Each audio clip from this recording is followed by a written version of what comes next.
C'est OK. Bon, je m'appelle Owen et pour mes origines, je suis irlandais, d'origine irlandaise. Et Brigitte et moi, on s'est rencontrés en Irlande il y a 30, 30, 39 ans. Ah ouais, 39 ans. On est mariés depuis 36 ans et on s'aime toujours. Voilà. Parce qu'on a Jésus dans le cœur. Non, ça. Oh. Dieu a créé l'homme et la femme pour être unis. Et c'est tellement merveilleux. Et je suis vraiment content d'être ici avec vous aujourd'hui. Je voudrais vous dire merci pour l'invitation, pour venir partager la parole de Dieu. Et merci à cette église qui est toujours une église fidèle à l'AECM France et la mission, à tous nos missionnaires. Vous êtes vraiment une église fidèle pour toutes ces personnes qui donnent d'eux-mêmes pour annoncer la bonne nouvelle. Comme Yann a dit, je suis ancien à l'Église internationale de Toulouse, mais donc je vous apporte les salutations de vos frères et sœurs de votre Église sœur, et également je vous apporte les salutations de l'AECM France. Je sais que vous avez eu Olivier ici il y a 2 semaines, le nouveau président. C'est un nouveau président, mais c'est aussi un ami très cher, et nous sommes vraiment bénis par sa présence. Et je vous apporte aussi des salutations de l'Union mondiale de l'Alliance, que c'est vraiment une grande famille, et je vais partager ça avec vous tout à l'heure. Donc là, la première chose que je voudrais vous dire, je vais vous expliquer les objectifs que j'ai pour aujourd'hui. Je voudrais d'abord, numéro 1, c'est partager qui nous sommes dans l'Alliance et dans l'Union mondiale de l'Alliance. Et je voudrais également ensuite partager la vision missionnaire de l'Alliance et les projets missionnaires de l'AECM France. Et je vais clôturer avec un enseignement biblique sur le fait que nous sommes tous appelés à être missionnaires. Tous appelés. Et puis, je dois dire que comme je suis irlandais, je suis toujours heureux et joyeux. Surtout quand on regarde les matchs de rugby. Mais... Même avec les pertes, parce que les Irlandais, le plus important, c'est de jouer. Et que la meilleure équipe gagne. Et c'est ça qui est le plus important. C'est de participer et de se régaler et d'avoir des relations avec les autres. Et puis, juste pour, comme Yann a expliqué tout à l'heure, mon histoire personnelle. Moi, j'étais élevé dans la foi catholique en Irlande. Brigitte dans la foi catholique en France. Et il y a presque 30 ans, Dieu est venu nous chercher. Il est venu nous chercher afin qu'on puisse entendre la bonne nouvelle. Il a envoyé un missionnaire de l'autre bout du monde à venir nous chercher, frapper sur notre porte et nous inviter dans son église pour écouter la parole de Dieu. Les gens qui ont quitté chez eux pour traverser le monde pour être missionnaires, comme Aaron et Kelly ici, sont partis loin de chez eux, apprendre le français, quelle belle langue, n'est-ce pas ? Je dois dire, j'étais nul en français à l'école, hein. Honnêtement nul. Mais Brigitte, c'est un très bon professeur. J'ai bien appris mon français. Mais je fais toujours une petite faute, comme vous voyez. Mais c'est pour ça que j'ai à cœur la mission, parce que Dieu a envoyé quelqu'un à traverser le monde entier pour venir me chercher, pour annoncer la bonne nouvelle. Gloire à Dieu. Et là, je vais vous partager le rôle de la famille de l'Alliance. Et donc, l'AECM France, le rôle de l'AECM France, c'est de soutenir, encourager et accompagner les églises locales qui prêchent l'Évangile, comme l'église ici. L'AECM est là pour vous soutenir, vous aider, vous encourager. Et également, mobiliser les églises et les serviteurs pour la mission. Parce que c'est pour ça que, comme... Yann a partagé ce matin, c'est ça qu'on est appelé à être missionnaire. Et ensuite, l'Union mondiale de l'Alliance, en anglais c'est Alliance World Fellowship, donc AWF. Le rôle de l'AWF, c'est de soutenir et encourager, accompagner les églises nationales de l'Alliance et également les églises locales et faciliter les partenariats entre les églises nationales et les organisations missionnaires de l'Alliance. Donc, c'est pour ça que, par exemple, l'église sœur que nous avons à Bordeaux, Mérignac-Bordeaux, c'est vraiment un partenariat avec l'Alliance en France, l'Alliance aux États-Unis, avec d'autres personnes aussi qui sont venues pour travailler ensemble, pour servir ensemble, pour la gloire de Dieu. Et toute cette histoire a démarré il y a 140 ans à la ville de New York, avec un pasteur qui s'appelait A.B. Simpson, un Canadien. Il n'était pas américain, il était bien canadien. Et puis, il était un très bon prédicateur, 10 fois mieux que moi. Et il était très recherché. Et puis, il était pasteur dans une église très aisée à New York, dans le 5e avenue. Et était même tellement aisé que sur les bancs, on pouvait payer pour avoir son nom. Donc, le plus d'argent qu'on avait, le plus près qu'on était de devant.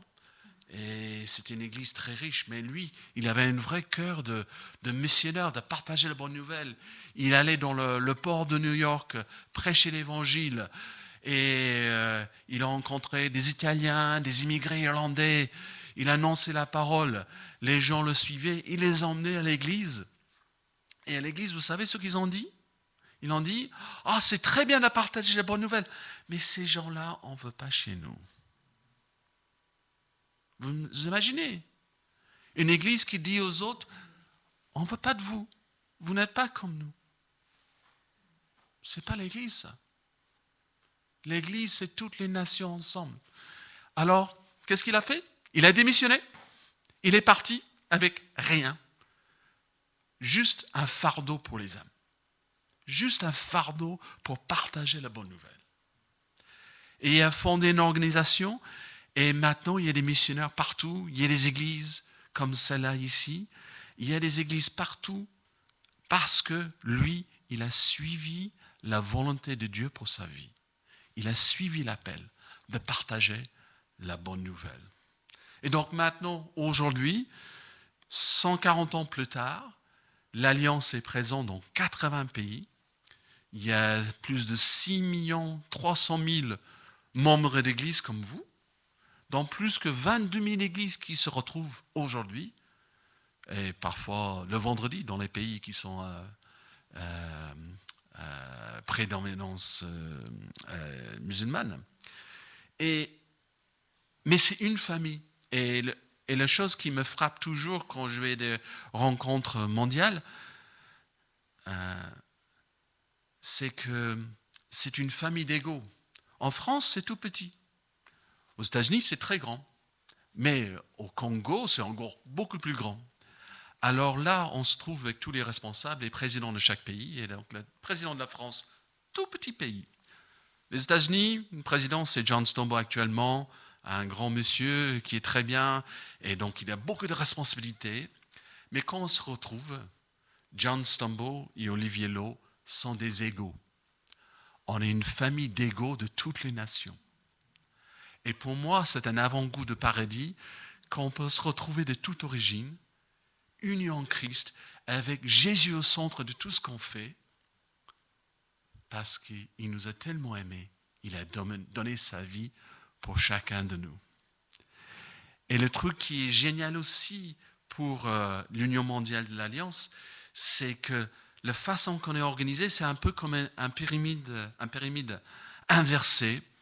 Et donc, c'est dans une image qui va apparaître, voilà, c'est l'idée d'un leader-serviteur. L'Union mondiale de l'Alliance n'est pas là pour dire à tout le monde ce qu'il doit faire. Nous sommes là à la source pour soutenir toutes les églises, soutenir tous les serviteurs, soutenir toutes les personnes qui ont un appel sur la vie, les aider à être l'Église, les personnes que Dieu les appelle à être, afin de partager la bonne nouvelle. Et ça, c'est vraiment génial. C'est vraiment à l'image de Jésus lui-même, le leader-serviteur. Et c'est ça qu'on essaie de faire. Et puis, la famille de l'Alliance, c'est vraiment une famille formée de personnes de toute origine, cherchant à attendre les nations pour Christ. Et nous sommes l'Alliance des églises chrétiennes missionnaires de France, Notre identité, c'est d'être chrétien et missionnaire. À quoi ça sert d'être chrétien si on n'est pas missionnaire, si on n'a pas une âme missionnelle, si on ne veut pas partager la joie, l'amour que Dieu nous donne? C'est pour ça que nous sommes chrétiens et missionnaires. C'est notre identité et c'est ancré très profondément en nous. Et la raison d'être de la famille de l'Alliance, on avait partagé ce matin dans la réunion de prière, c'est le grand mandat qui se trouve en Matthieu 28, versets 18 à 20. Alors Jésus s'approcha d'eux et leur parla ainsi: J'ai reçu tout pouvoir dans le ciel et sur la terre. Allez donc dans le monde entier, faites des disciples parmi tous les peuples, baptisez-les au nom du Père, du Fils et du Saint-Esprit, et enseignez-leur à obéir à tout ce que je vous ai prescrit. Et voici, je suis moi-même avec vous tous les jours jusqu'à la fin du monde. Amen. Il est avec nous combien de jours?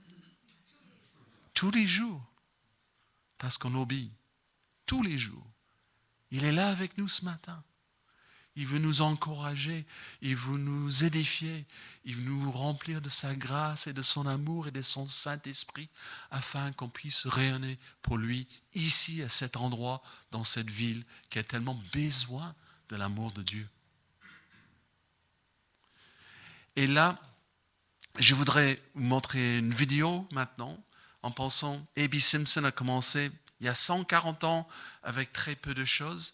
Et vous allez voir dans cette vidéo, c'est une petite vidéo courte qui va mettre en image toutes les personnes qui ont répondu à l'appel missionnaire et qui sont partis de chez eux afin de partager la bonne nouvelle.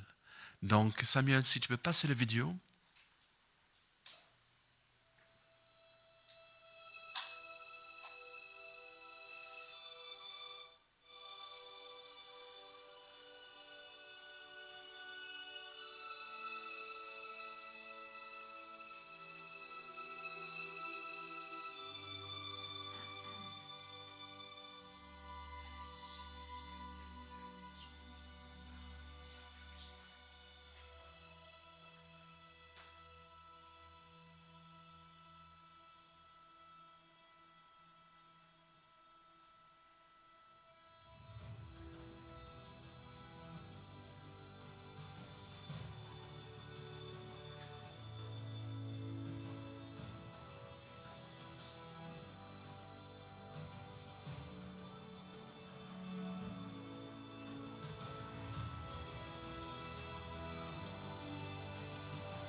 Ça me fait toujours chaud au cœur chaque fois que je vois cette vidéo, quand je pense, parce qu'une personne a suivi la volonté de Dieu dans sa vie, qui a suivi l'appel de Dieu dans sa vie. Il y a maintenant tellement de gens qui sont mobilisés pour partager la bonne nouvelle. Et je dis gloire à Dieu pour celle-là. Et donc, si vous voulez savoir plus au niveau de l'Union mondiale de l'Alliance, je vous invite d'aller sur le site web de awf.world. C'est sur le prochain diapo, normalement, si tu veux le passer, Samuel. Et puis, voilà. Donc, allez sur le site web, parce que moi, je peux vous raconter des histoires de mes amis. Mon frère Abdullah, qui est le pasteur de l'église à Alep, en Syrie, où actuellement, ils ont 200 personnes qui ont trouvé refuge dans l'église à cause de tremblements de terre. Il n'y a plus d'électricité. Ils ont un groupe électrogène, mais maintenant, ils ne peuvent pas trouver de carburant. La seule façon d'acheter du carburant, c'est sur le marché noir. Je peux vous raconter plein d'histoires comme ça. Notre frère Charbel, qui est dans l'église de l'Alliance au Liban, qui a organisé de l'aide, qui a emmené de l'aide à Alep pour aider les gens là-bas. Notre frère missionnaire de Pérou, qui est en Turquie, que lui, il a mobilisé les gens, les Turcs, qui c'est des musulmans, mais ils sont mobilisés pour aller aider, pour partager l'amour et la bonne nouvelle et la grâce de Jésus. Je peux vous raconter plein d'histoires comme ça, mais le mieux, honnêtement, au lieu de moi ici que je parle pendant des heures et des heures, c'est d'aller sur le site web. C'est en français, anglais et espagnol. Et là, vous allez avoir les dernières nouvelles. Vous pouvez vous inscrire pour les lettres de nouvelles, les lettres de prière. Et vous pouvez suivre ce que Dieu est en train de faire dans ce monde à travers de la famille de l'Alliance. Et puis, les dernières nouvelles au niveau de l'Union mondiale de l'Alliance, comme on avait dit tout à l'heure, il y a une conférence régionale de l'Alliance, de l'Europe et Moyen-Orient, qui va avoir lieu ici à Toulouse de 28 juin au 1er juillet.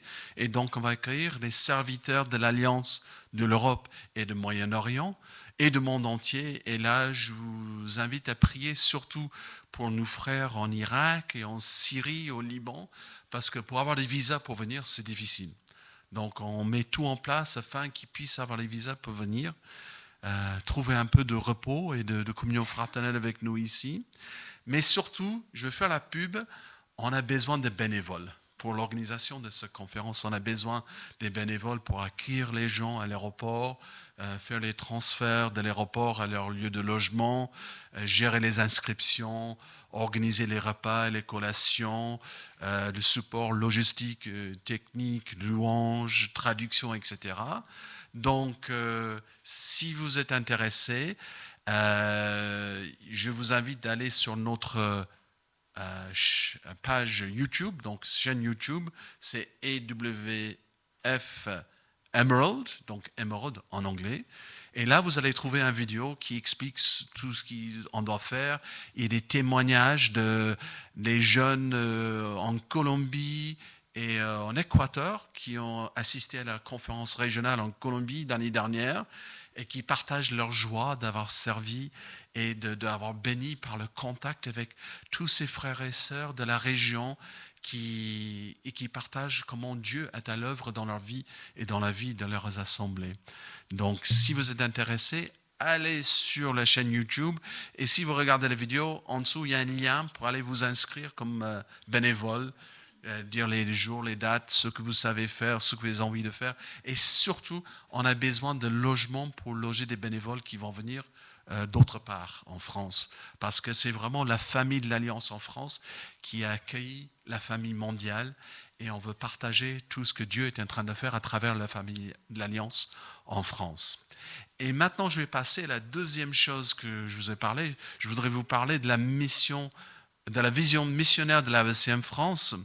Et le rôle de l'AVCM France, c'est vraiment de mobiliser les églises et les membres des églises pour la mission et de recruter, former, accompagner les serviteurs pour le champ missionnaire et donc de travailler en partenariat pour atteindre les personnes qui ne connaissent pas encore Jésus. Moi, j'aime bien dire cela parce que on parle, oui, les âmes perdues, oui, c'est bien, les gens, les non-chrétiens. Moi, pour moi, il y a deux types de personnes dans le monde. Il y a les gens qui connaissent Jésus et les gens qui ne connaissent pas. À nous de les aider à connaître Jésus. Et donc, et on a plusieurs exemples de ça. Même ici, avec le partenariat qu'on a avec Oasis de Culture, avec Penny, on aide les gens à connaître qui est Jésus à travers l'amour que Jésus nous donne dans nos cœurs.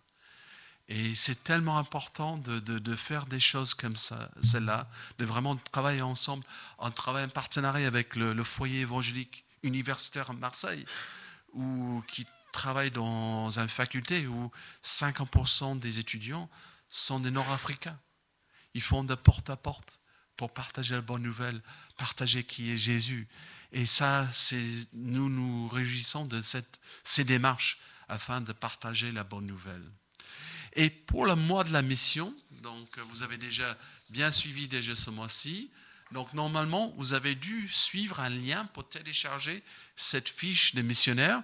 C'était vous avez dû le recevoir par, j'ai une note ici, dans les annonces hebdo d'EPI. Voilà. Donc si vous ne l'avez pas encore téléchargé, il faut le télécharger parce que là, vous avez la liste de tous les missionnaires de l'AECM France et tout ce qu'ils font, avec quelques sujets de prière pour chacun. Et vous voyez, il y a plein d'images vides.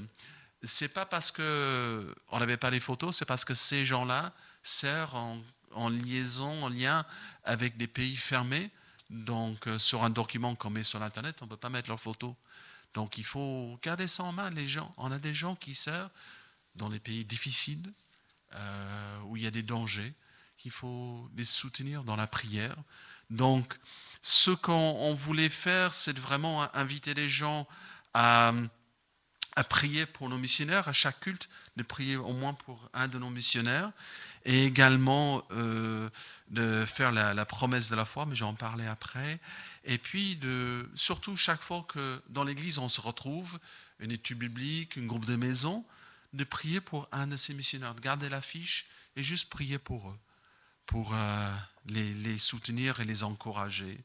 Et ensuite, la promesse de la foi, qui est en bas de la feuille, et il y a même un code QR, donc même ce lien est aussi dans vos annonces hebdo d'EPI, et donc c'est comme ça comme A.B. Simpson a commencé. Il a demandé des gens de faire une promesse de la foi, de vraiment devant le Seigneur, dans ton cœur, qu'est-ce que tu as décidé de donner à la mission, donner des ressources financières, mais aussi de donner de soi-même. Parce que la mission et toutes les églises ne fonctionneront pas sans les personnes qui donnent vraiment de soi-même, de leur temps, de leur énergie et de leurs ressources. Et donc, vous pouvez cliquer sur le lien, aller le remplir la feuille, mais après, c'est juste pour nous, pour qu'on ait une idée. Après, c'est entre toi et Dieu, l'engagement que tu fais comme promesse de la foi. Mais c'est un outil qui nous a bien servi dans le passé, qui a permis d'envoyer des missionnaires partout dans le monde. Et puis là, je voudrais juste focaliser un petit peu sur mon ami Moussa et Esther. Donc, c'est des implanteurs d'églises, une église de maison dans un pays fermé, et avec leurs enfants Sarah, Myriam, Yanis et Yann. Et je dois dire, l'histoire de Moussa, si vous pouvez l'inviter un jour, ça sera vraiment bien. Son histoire, c'est quelqu'un qui a grandi dans la foi musulmane, qui est arrivé en France comme gamin avec ses parents, qui travaillaient dans l'Est de la France. Il a rencontré le Seigneur quand il avait 18 ans. Et vous savez, il est allé dans une église et les gens l'ont dit, mais qu'est-ce que vous faites ici? Ce n'est pas votre place ici. Vous imaginez? Malheureusement, les gens d'arrière-plan musulmans n'ont pas toujours un accueil à bras ouverts dans toutes nos églises en France. Et on a vraiment besoin de le voir comme un terrain missionnaire, d'être vraiment être une famille pour eux. Mais il a persisté, il a grandi dans sa foi, il a rencontré Esther, et puis ils ont eu 4 beaux enfants. Puis il avait juré de jamais retourner dans son pays d'origine, parce que la vie était tellement difficile là-bas. Il a juré de jamais y retourner. Mais Dieu a changé son cœur. Dieu a rempli son cœur de l'amour pour son pays, pour son peuple, et il est retourné pour implanter une église. Et je l'ai eu au téléphone cette semaine, c'est pas toujours évident, mais ils sont fidèles, ils suivent. Vous savez, dans la langue arabe, le mot grâce n'existe pas. Dans leur culture, la grâce n'existe pas. et d'apprendre à quelqu'un qui vient d'un arrière-plan musulman, qu'est-ce que c'est la grâce. Ça prend beaucoup de temps, beaucoup de temps. Donc, si vous pouvez prier pour eux, ça sera apprécié. Et puis, ah oui, on a fait une nouvelle démarche aussi. Il y a une dernière case qui dit « Et toi ?»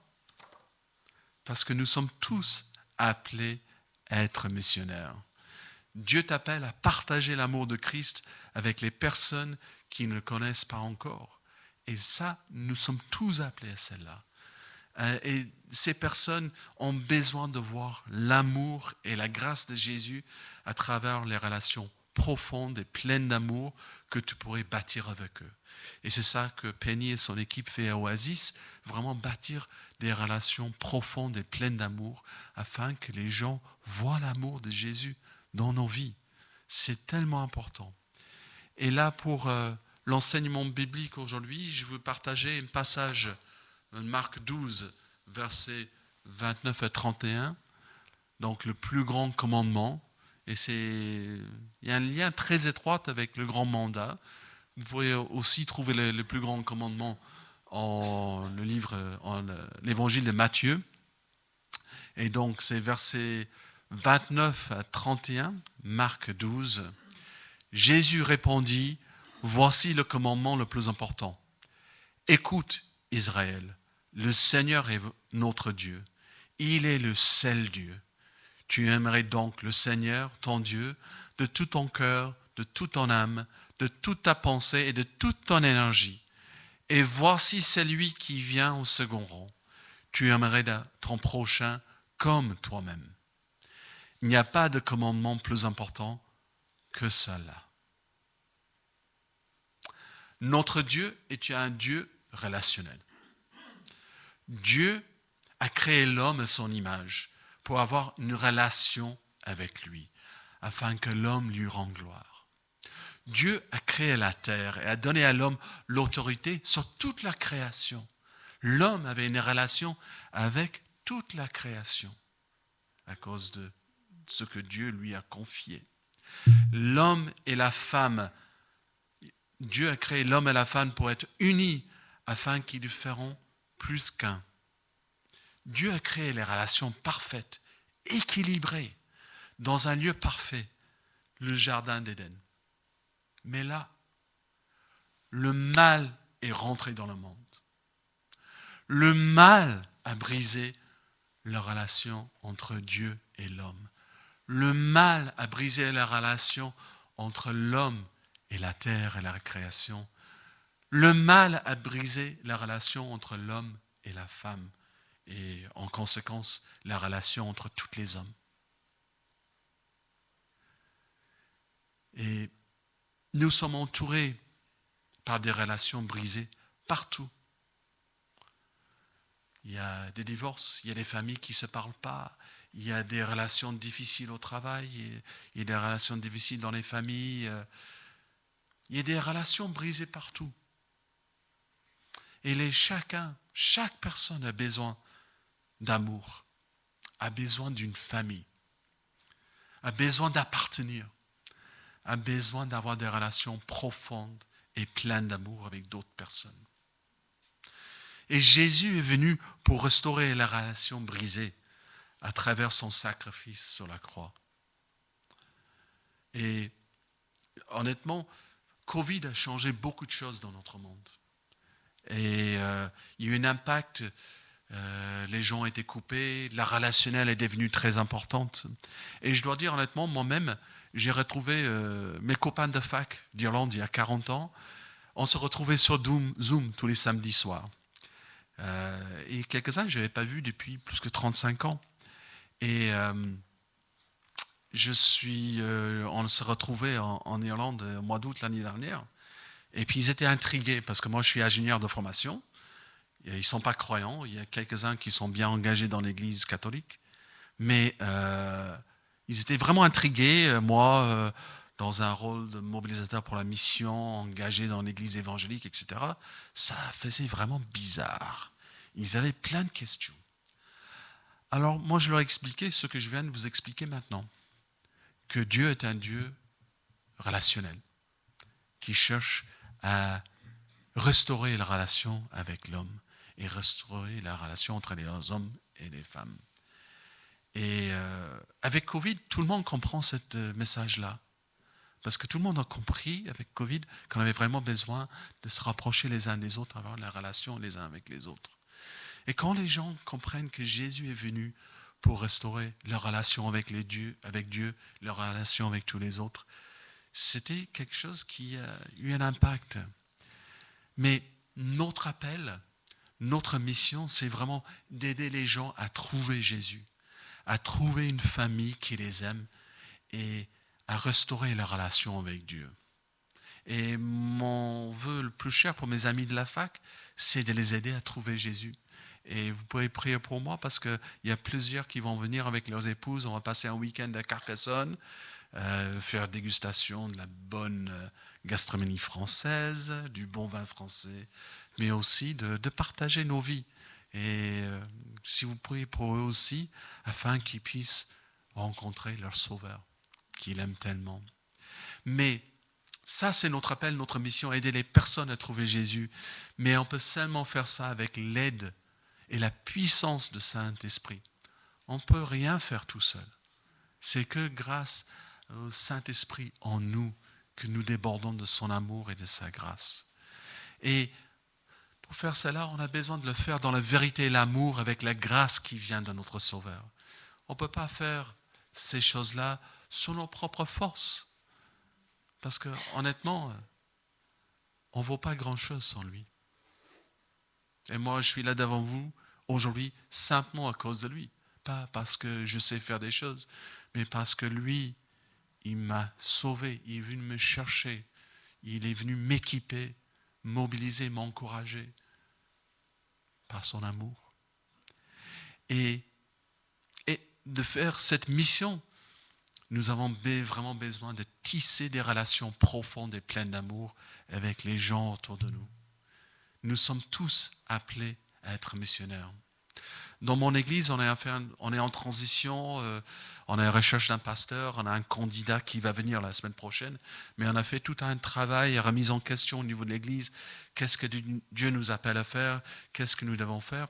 Et une des conclusions au niveau de l'équipe de direction de l'église, le conseil et les anciens, c'est que comme équipe, nous devons vraiment se tisser des relations profondes les uns avec les autres. Nous devons passer plus de temps ensemble, pas pour les affaires à gérer, mais vraiment passer le temps ensemble dans la communion fraternelle, afin de mieux se connaître et de vraiment être unis pour lui, avec Jésus au centre. Et nous sommes appelés à atteindre les nations. Et Dieu disperse les peuples de la terre depuis toujours pour ses plans. Et quand vous lisez dans le Nouveau Testament, l'Église primitive, c'était cela. À cause de la persécution, les chrétiens sont allés partout, implanter des églises partout, toucher des autres nations, des autres peuples. Et puis,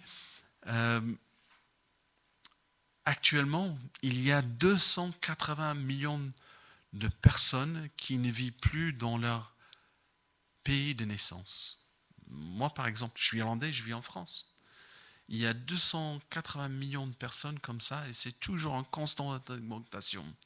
On parle de la diaspora, mais je peux vous dire que quand moi je dis dans les assemblées globales que je dis que la diaspora c'est important, il faut qu'on atteigne la diaspora. Et moi-même, je suis irlandais en France, je fais partie de la diaspora. Ça fait rigoler les gens parce que la diaspora c'est les gens qui viennent de très loin. Non. Pour moi, la diaspora, c'est toute personne qui n'est pas dans sa culture d'origine. Un Parisien à Toulouse. Il y a des choses à dire. Hein, les gens qui n'ont plus la famille tout proche, qui n'ont pas leur repère, même si la même langue. Hein, un Américain qui arrive en Irlande, il est perdu, il est paumé. Hein. C'est la diaspora. Et nous devons vraiment être une église pour atteindre les nations. Et parce que Dieu, il ramène toutes ces personnes de toute origine à notre porte. Et nous devons accueillir, aimer, être la famille pour ces gens-là de la diaspora. Et nous pensons qu'une assemblée de croyants locaux, l'Église, est appelée à rassembler des personnes dans la relation profonde et pleine d'amour, une vraie famille en Christ, parce que nous sommes des enfants de Dieu. Nous ne sommes pas des enfants placés. Nous sommes pleinement adoptés. Nous sommes les enfants de Dieu. Et nous sommes aimés et nous sommes commandés à aimer les autres.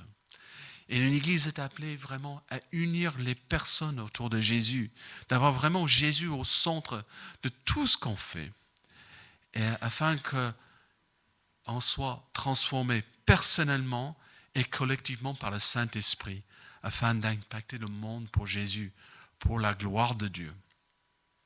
Et là, pour clôturer, je reviens à la question, et toi, comme on avait sur la feuille? Et j'ai 3 petits défis pour vous cette semaine. Parce que moi, j'aime bien lancer des défis. C'est bien de venir à l'église dimanche, entendre des jolies paroles et chanter des beaux chants de louange, louer le Seigneur. Mais quand vous sortez de cette porte-là, si vous laissez tout derrière, vous ne portez pas cet amour en vous dans toutes vos relations de tous les jours, au travail, la famille, l'école, vous ratez quelque chose. Donc, je vous donne quelques défis pour rendre la vie plus facile, pour ne pas dire « qu'est-ce que je dois faire, qu'est-ce que je dois faire ?» Moi, j'aime bien les choses simples. Et le premier défi que je lance, c'est d'aller tisser des relations profondes et pleines d'amour autour de toi. Même avec les gens que tu as des difficultés pour les aimer. Il y en a, hein? Mais va cette semaine penser, Dieu t'appelle à tisser des relations profondes, pleines d'amour avec les gens autour de vous, dans votre famille, au travail, à l'école. Deuxième défi, allez restaurer des relations brisées dans ta vie. Parce que même si tout le monde a l'air parfait, bon, mes enfants, ils ont un surnom pour moi à la maison. Ils m'appellent Holy Owen, Saint Owen. Parce que même quand j'étais petit, ma mère, j'étais le dernier de 7 enfants, ma mère disait toujours que j'étais tellement sage, même le beurre ne fondait pas dans ma bouche. Donc, j'ai une image, je dirais pas parfaite, mais j'ai une image de quelqu'un qui est toujours joyeux, etc. Mais je peux vous dire que dans chacun, on a tous une passé, on a tous des relations brisées à un certain moment ou d'autre. Et je voudrais vous encourager cette semaine d'aller faire des efforts pour restaurer les relations brisées que vous avez dans votre vie. Et même si c'est la faute de l'autre, peut-être il y a 1% de ce problème que c'est ta faute. Tu as dit une parole, etc. et l'autre s'emballait. Mais ça, il faut le saisir, il faut l'avouer, il faut s'excuser et restaurer les relations brisées.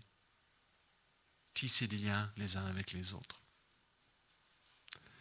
Et puis, la troisième chose, c'est vraiment d'être la famille pour les personnes qui ont besoin d'une famille.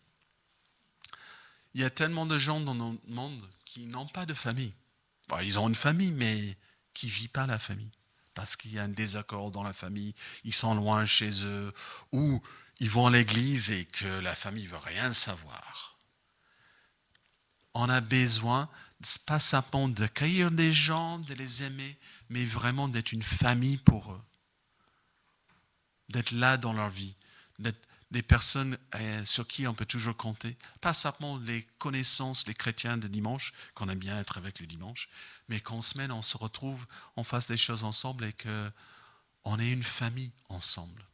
Et ça, c'est le troisième défi. Et là, j'ai terminé. Donc là, il y a le MapMonde de AWF derrière moi. Il y a les 2 sites web de awf.world et également AECM France, aecmf.fr. Vous pouvez aller sur le site web de l'AECM aussi et vous inscrire pour recevoir les lettres nouvelles et les lettres de prière. Je vous encourage à faire cela afin de savoir ce qui se passe dans la famille d'Alliance ici en France et dans le monde. Et je vais clôturer dans la prière et je vais inviter les musiciens à monter, parce que vous faites un dernier chant, n'est-ce pas? Ou comment vous faites ici? Ah, Sainte-Seine, oui, oui, d'accord. Excuse-moi, j'ai oublié. Donc, je vais clôturer dans la prière. Seigneur, je te remercie pour ta parole, je te remercie pour ton amour, ta joie, ta grâce. Je te remercie pour l'appel que tu fais dans chacun de nos vies. Et Seigneur, dans le monde aujourd'hui, des fois, c'est difficile d'aimer les autres à cause de qui ils sont, d'où ils viennent, leur accent, le fait qu'ils ne parlent pas bien le français ou peut-être pas parler le français de tout. Mais Seigneur, aide-nous à être une famille aimante pour toutes ces personnes, pour que quand ils nous rencontrent, ils voient ton amour, ta grâce en nous. Et aide-nous à rayonner avec ton amour, afin que avec ces personnes, on peut tisser des relations profondes d'amour avec eux, afin qu'ils puissent voir toi et ton amour en nous. Seigneur, je prie pour cette Église, pour toute personne dans cette Église qui répond à cet appel, que tu leur donnes ta sagesse, ta paix et ta puissance, afin de rayonner pour toi dans cette ville, dans cette région, dans ce pays qui a tellement besoin d'entendre la bonne nouvelle, d'entendre comment tu aimes chacun, que tu as donné ta vie pour chacun dans ce pays. Gloire à ton nom, Seigneur. Amen.